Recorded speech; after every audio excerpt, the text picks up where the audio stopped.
Hello दोस्तों, ये है चार बहुओं की सास की कहानी पार्ट 2। सुशीला की चारों बहुएं अलग अलग फ्लैट में रहती है।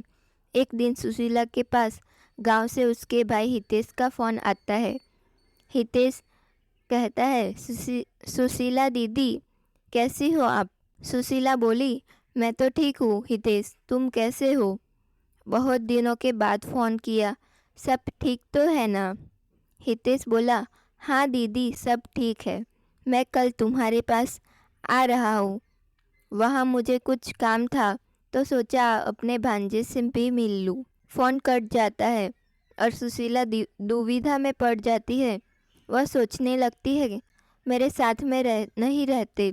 अगर भाई को पता चल गया कि मैं अकेले रहती हूँ तो वह बहुत दुखी होगा।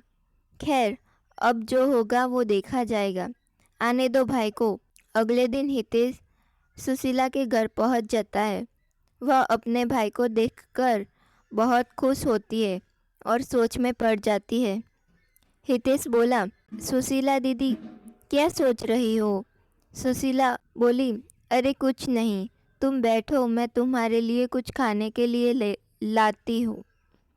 हितेश बोला, दीदी, तुम क्यों ला रही हो? खाना तो आपको बहुएं लाएगी, कहाँ गई वो?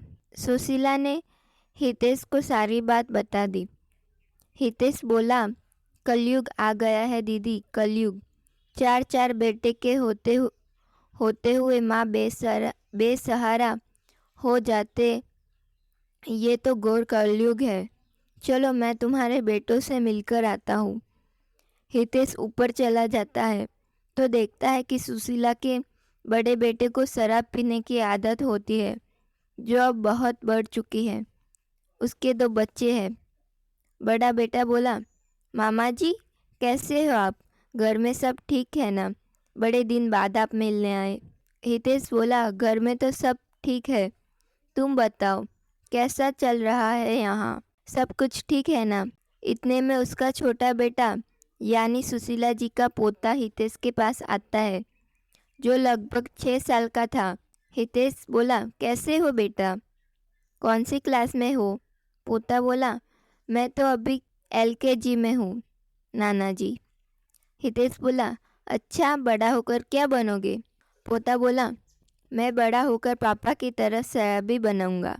ये सुनकर सभी लोग चक्कर चक्कर रह गए और रोमा फूट फूट कर रोने लगी और रोते रोते बोली, अगर मैं अलग ना हुई होती तो ये इतनी शराब नहीं पीते। माँ के साथ रहते तो इनको माँ से थोड़ी शर्म तो होती। अब बच्चे भी वही सीख रहे हैं जो ये सिखा रहे हैं। थोड़ी देर बाद हितेश ऊपर दूसरे भांजे के पास जाता है, पर वहाँ की हालत कुछ अजीब ही थी। जैसे चारों तरफ सामान बिखरा हुआ था, कोई साफ सफाई नहीं। टीना सारा दिन सोती रहती या टीवी देखती रहती। हितेश से घर की हालत देखी नहीं गई। उसने बातों बातों में ही पूछ लिया। हितेश बोला, बेटा, घर बदल रहे हो क्या? सब सामान बिखरा हुआ है। मामा जी की बात सुनकर टीना झट से बोली। टीना बोली, मामा जी, पहले सब माँ के साथ रहते थे ना, तो सारी बहुओं को एक ही काम करना रहता था, तो काम जल्दी से हो जाता था। अब सारा काम मुझे ही करना पड़ता है, तो समझ में ही नहीं आता कि कहाँ से शुरू करूँ और कहाँ पर ख़त्म करूँ। हितेश बोला, अरे तो बेटा, एक काम वाली को रख लेते। टीना बोली, इनकी इतनी सैलरी कहाँ कि काम वाली को रख सके? मामा जी, हम अलग फ्लैट में ना रहते तो इतनी परेशानी ना होती। वहाँ सब मिलजुल कर काम कर लेते थे। ये कहते ही टीना के आंखों से आंसू बहने लगते थे। हितेश वहाँ से भी चला जाता है और तीसरे बेटे के घर यानी तीसरी मंजिल पर पहुँचता है। वहाँ हितेश का तीसरा भांजा और उसकी पत्नी मीनू आर्थिक तंगी से गुजर रहे थे। हितेश बोला, बेटा, कैसा चल रहा है वहाँ? तुम्हारी माँ ने बताया कि तुम सब अलग अलग रहते हो, तो मैं आ गया तुमसे मिलने। तीसरा बेटा बोला, सब ठीक है मामा जी, आप बताओ, आप कैसे हो? मीनू, मामा जी आए हैं, कुछ खाने को लाओ। इतना सुनते ही मीनू रसोई के डिब्बे में देखने लगती है।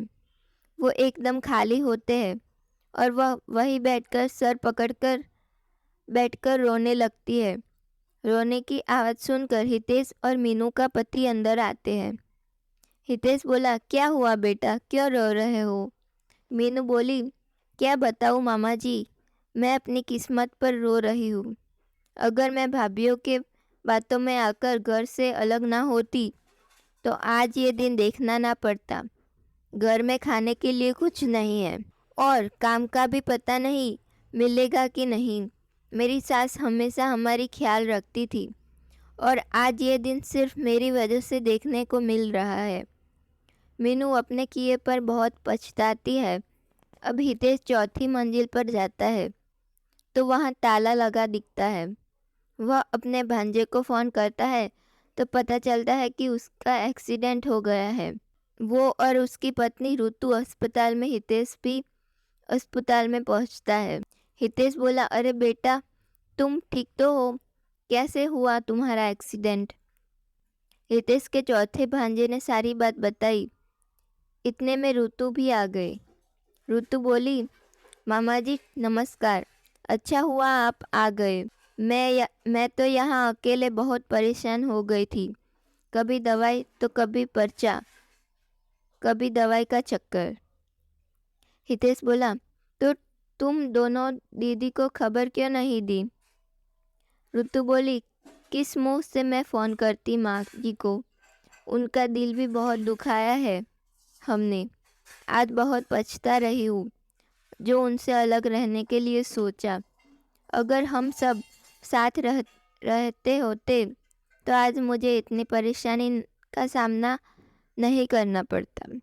हितेश अपने तीनों भांजों और सुशीला जी को खबर कर देता है और सभी अस्पताल में आते हैं। हितेश चारों भाइयों को एक दूसरे की परेशानी के बारे में बता देता है।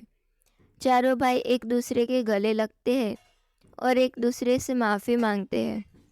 चारों बहुएं भी सुशीला जी के पैर छूकर अपने सास से माफ़ी मांगते हैं। अब दोबारा सारा परिवार एक हो गया और सभी मिलजुल कर रहने लगे। अगर एक भाई पर कोई परेशानी आती तो सारे भाई मिलजुल कर उसका सामना करते। एक दिन सुशीला ने अपने बेटे और बहुओं को बुलाया और कहा, देखो तुम सब एक साथ रहते हो तो कितने खुश रहते हो। कोई मुसीबत तुम्हें छू भी नहीं सकती। इसलिए तो कहते हैं कि मुश्किल वक्त भी टल जाता है जब अपनों का साथ मिल जाता है। तो दोस्तों, आपको ये कहानी कैसी लगी ज़रूर बताएं।